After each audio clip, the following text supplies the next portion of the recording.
The head of the United Nations has condemned the killing of 6 UN staff members in an Israeli strike on a school housing displaced Palestinians in central Gaza.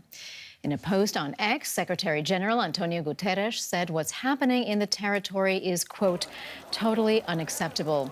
This is the aftermath of the strike on the Al-Jawni school in Nuseirat on Wednesday. 12 other civilians were reportedly also killed there. The school houses a UN-run facility where thousands of Gazans were sheltering. It had already been bombed several times before. The Israeli military said this latest attack was a precision strike targeting a Hamas command center. Well, joining me in the studio now is our Middle East analyst, Shani Rosanes. Shani, good to see you.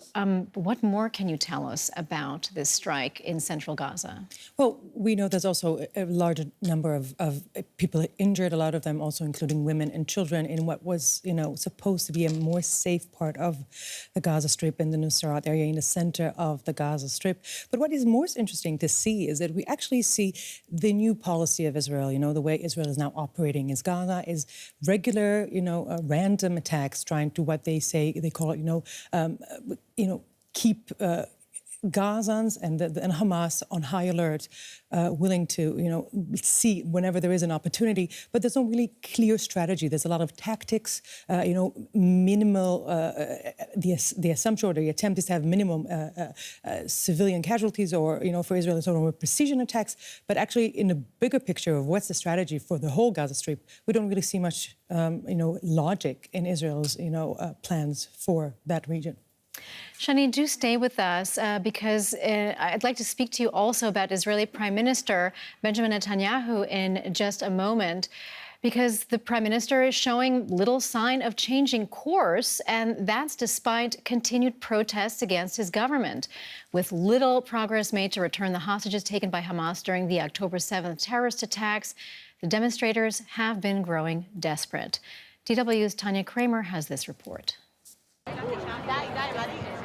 Last week, fury and sorrow in Tel Aviv on news that 6 more hostage bodies were recovered from Gaza. They'd been shot dead after surviving for 11 months. Israelis are not only angry at Hamas, many here have lost confidence that Prime Minister Benjamin Netanyahu is interested in making a deal to release the remaining 101 hostages held dead and alive in Gaza. Hamas, the terrorists, we can't do nothing about them. So I think we need to stop the war. We need to do a deal with them, and I think that we need to give them anything they want, because if residents in Israel, if they are suffering and they taking hostages, as a government, you need to save them no matter what you need to give them back. It's a horror show. We need them to come back home. We need this man to go away and let us revive our country.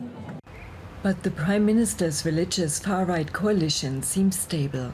That's despite these continuing mass protests and despite the drop in his personal popularity since October.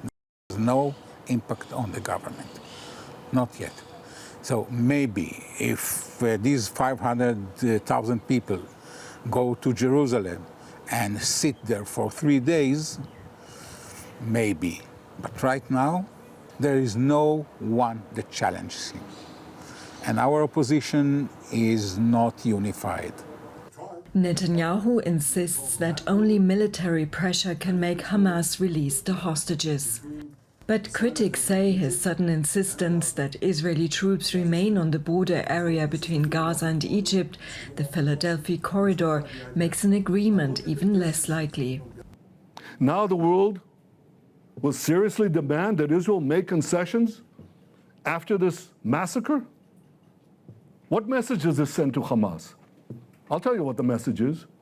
Murder more hostages, you'll get more concessions.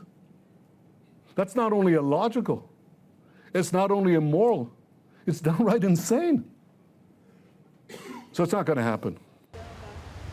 Shimon Or belongs to a small group of relations of hostages and soldiers killed in Gaza who say any concessions would endanger Israel in the future. His nephew Avinatan Or was taken hostage from the Nova Music Festival on October 7.